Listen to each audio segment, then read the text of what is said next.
You're listening to Happy Hour Hustle from the creative geniuses here at 834. We're funny, informative, and we swear.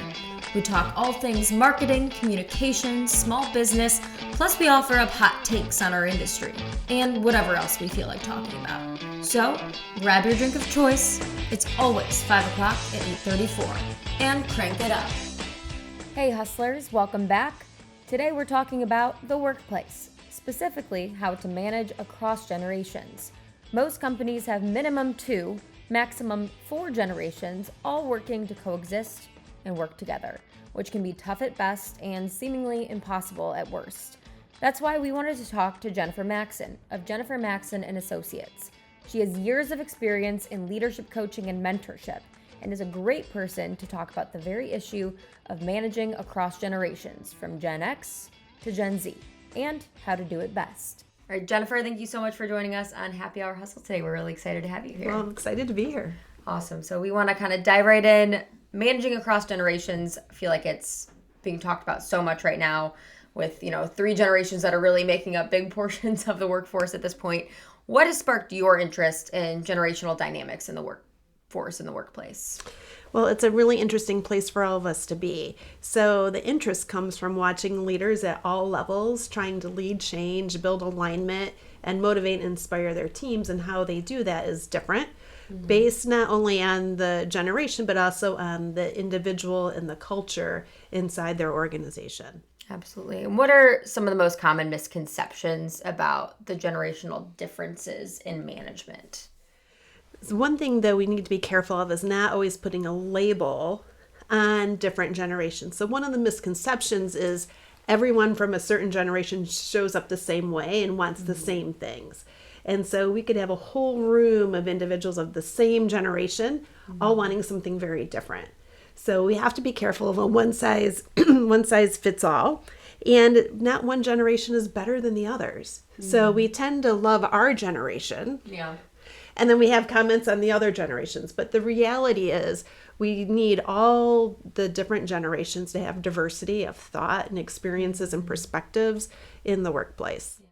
And really, multi-generational workplaces are more successful ones because of those different points of view. Absolutely. Right? So, and because we got great opportunities for formal and informal mentoring and for idea generation and just life experience and work experience and new ideas. So can be a very exciting place for a multi-generational workplace. And so obviously you do coaching of a lot of managers and CEOs and that sort of thing. From your coaching experience, what are the top communication barriers between different generations right now? Because it does, I guess it's always felt like there's been barriers, but it feels bigger right now for some reason. Well, I think it feels bigger because there's so many things in front of us right now. It can be the end of a year and the start of a year. It could be big projects or initiatives. But I think the biggest thing we need to think about when it comes to communicating is being really intentional and how does that other person, not necessarily generation, want to receive information. Right. Because we tend to focus on how we want to receive information, but not necessarily being audience focused. What do others need to hear and see from us in order to actually hear the messages that are being communicated? Right. What are some of the differences in how people communicate? Like what manager styles have you seen be successful with certain types of responses? I guess what I'm trying to say is how do you successfully communicate with someone that's different in how they communicate? Well, I think first of all, we got to be curious and be open. Right. And we may even have to ask the question, how would you like me to share this information with you? What is the best way and best format? We don't ask. We just start talking and filling airtime with key words. And we do need to just be aware that attention spans are a lot shorter in every generation, not just one, but every generation. And it's because of technology, the speed in which we are going to market faster. Yeah. And so for all of us, being really clear and concise and to the point, but delivering it in the communication method or the mode that really fits that audience.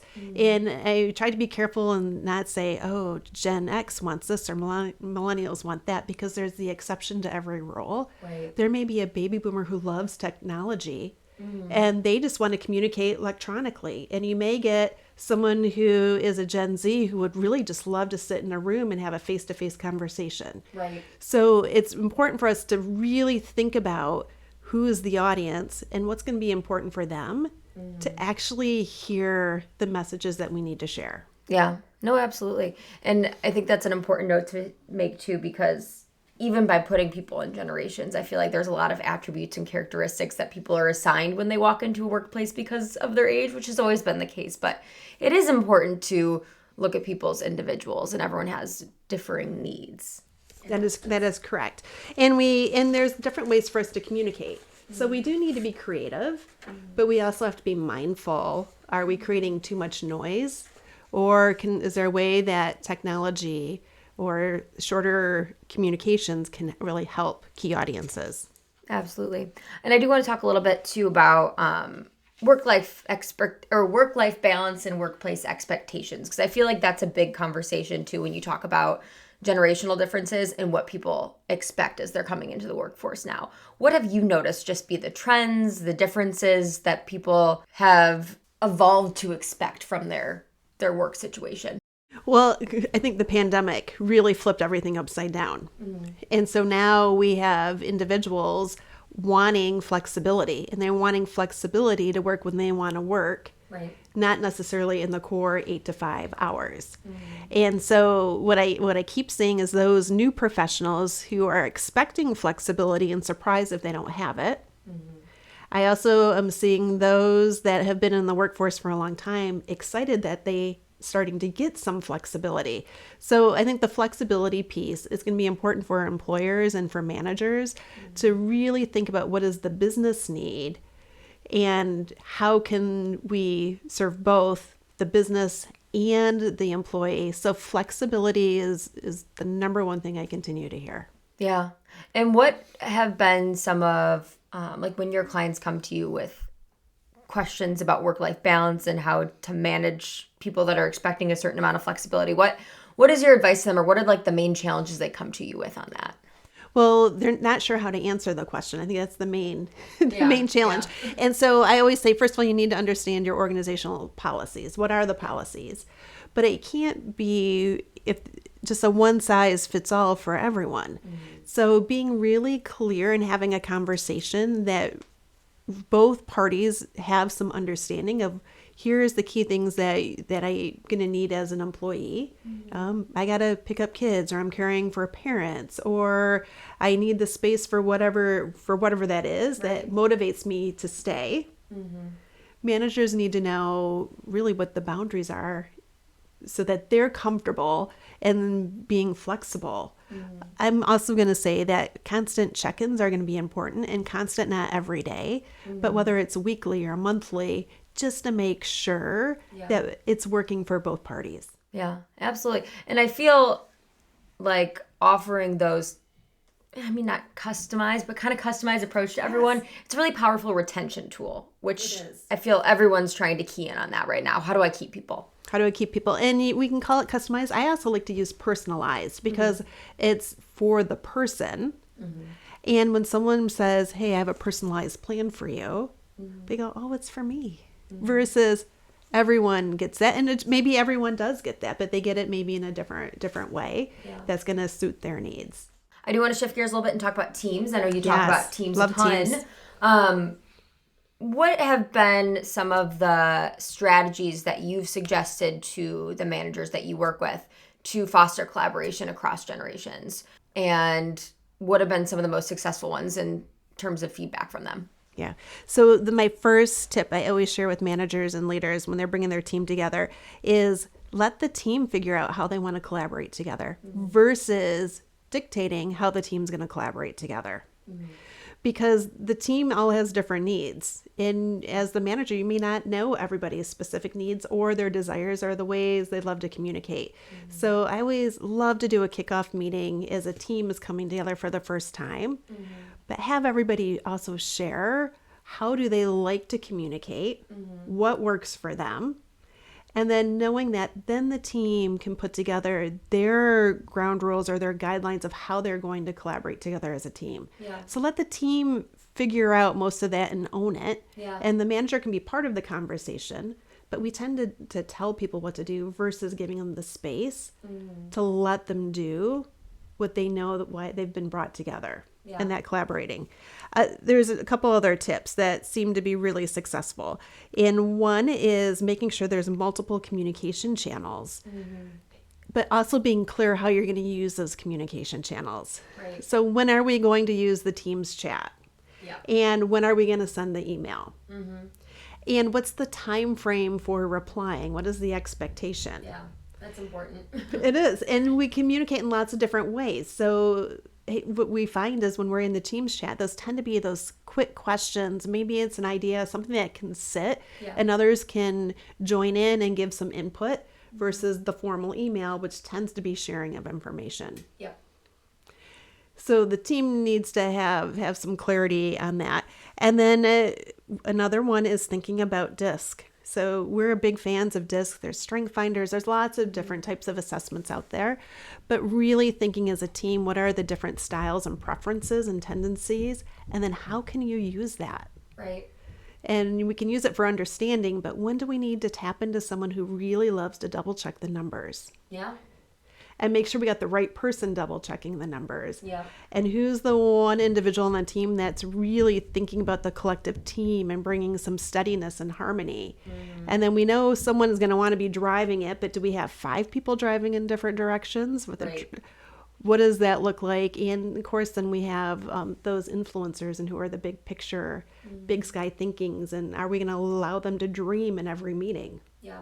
So using some of those tools brings us back to a human perspective, which gives us flexibility in how we want to move things forward. Right person, right seat. It's That's so right. important.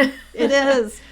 When coaching teams, because I love the thought of that, and really getting everyone on the same page from on the front end rather than coaching a manager and then the manager bringing everything back to them. I do feel it gives people a certain what's the word I'm looking for? Like an agency over their role. Yes. Is that something you've experienced in terms of like really getting them involved in the company culture and their role in the company? I am a big believer of, in order to get buy-in in a commitment, people have to have a voice and they need to be part of building that. And so when we can come together as a team and everyone's voice is equal and everyone's voice is heard, and we can look at and think about different perspectives, we buy in and we start to create that agency into the culture of the team, the culture of the organization. Yeah. And then all of a sudden we are working together in partnership versus transaction. Yeah.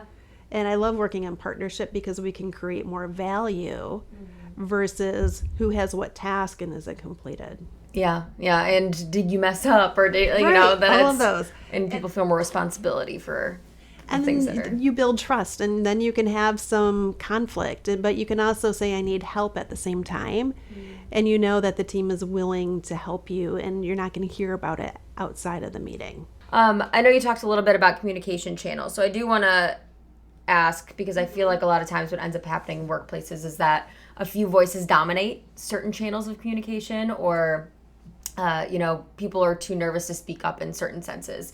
If things are happening, they'll just go and talk to one person rather than talking on the forum that was created for people to talk on. How do you avoid that sort of thing, and how do you create successful, inclusive communication channels? Well, that comes to psychological safety, right? We have to feel safe in order to speak out in those channels. Right. And so creating some expectations of how we're going to use those channels and what does that look like is one way. So we can put out there, any ideas are going to go out into this Teams chat, special chat for that, but we're not there to evaluate or judge, right? The purpose of this is to add more ideas to that. And being very accountability focused. Yeah. So when folks are not using the channels in the proper way, we can have the conversation and discussion. So it does become a safe place for everyone that wants to share. Mm-hmm.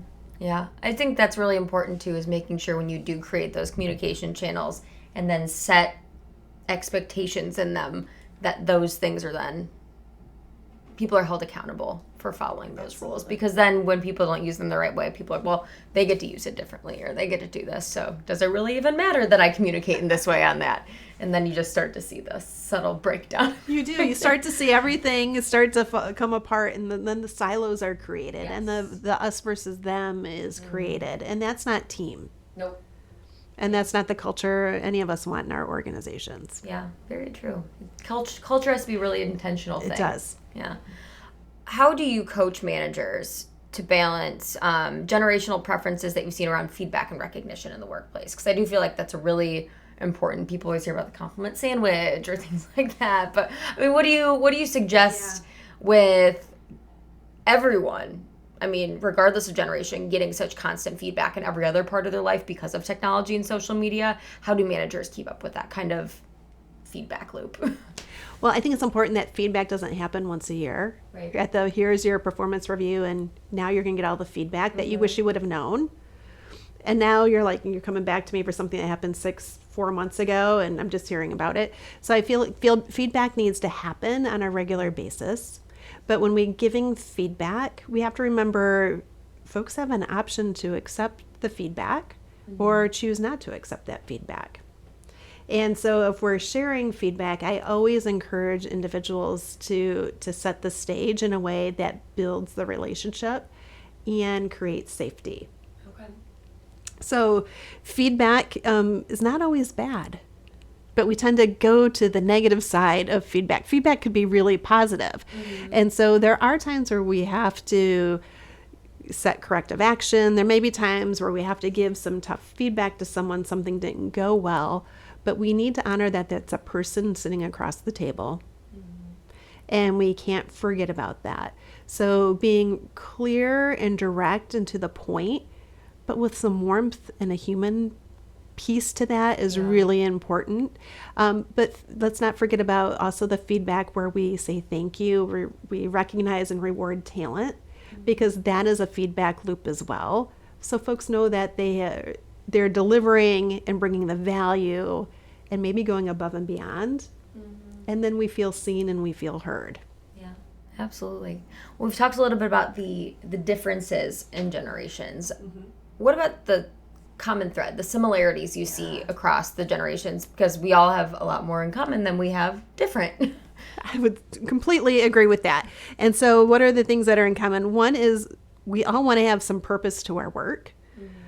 I don't think anyone shows up to work and says, I get to do busy work today, and it brings no value. Yeah. We all want to have some purpose to our work. It doesn't matter what generation and what stage in our career we are in. We all want to show up to a place where we have connection with others. We feel like we belong, and how we, in our role in the team, and how we can help the team be better. And we want a place where folks can be honest, but also be kind at the same time. Yeah. And we've had conversations with clients on, well, are we nice or are we kind? And to me, I always go to kindness, because that means I'm honoring the person. And sometimes being direct and giving feedback is being kind. Yeah. Both on the negative and the positive. So how do we create a workplace for anyone at any point in their career where they're excited to show up every day and they can't wait for Monday to get here? And, by the end of the week on Friday, we're tired because we worked really hard, but we feel like we've accomplished something. Right. Those are the roles and the organizations that we want to stay. And I feel like it's so important too, when you're looking at it from a generational lens, is just the empathy, because everyone, no matter what stage in your career, you were in that beginning stage, or you were, you were given a lot of the busy work. You were doing that. So having a little empathy and being able to recognize that in someone and say, and maybe it is just asking them, how can we make your experience here better so that you stay and you can move up and really contribute in a meaningful way to wherever company you're at, I think is really. I believe everyone has the opportunity to contribute. Sometimes we have to show them how. And we have to connect the dots of, even if it's the busy work, but how does that busy work set the organization, the team, others up for success? Right. Why do we have that work?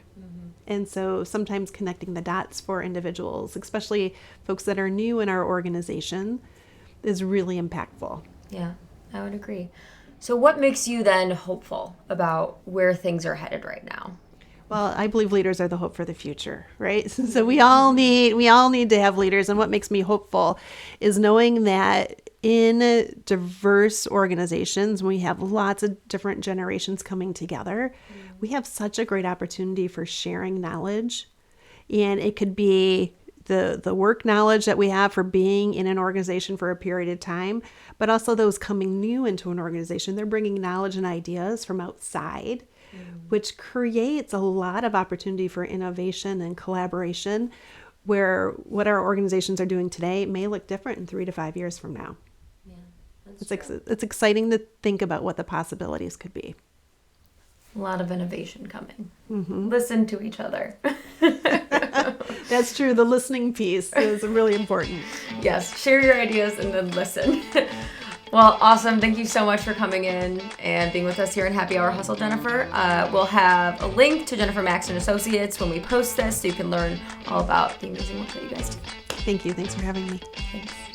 Hustlers, see you on the download.